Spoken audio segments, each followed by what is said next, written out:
बिस्मिल्लाहिर्रहमानिर्रहीम। अस्सलामु अलैकुम। आप देख रहे हैं K92 न्यूज़ और मैं हूं नाइला भट्टी। शामिल करते हैं आज की अहम खबरें। सरगोदा से खबर शामिल करते हैं। ब्यूरो रिपोर्ट के मुताबिक कमिश्नर मरीम खान ने आज शाम डिस्ट्रिक्ट हेडक्वार्टर अस्पताल का अचानक दौरा किया।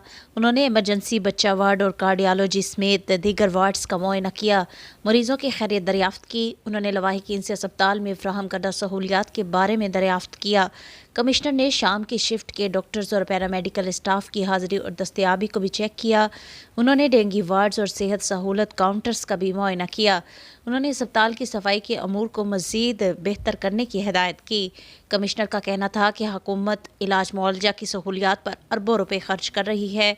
इस ज़मन में नाअहली को बर्दाश्त नहीं किया जाएगा।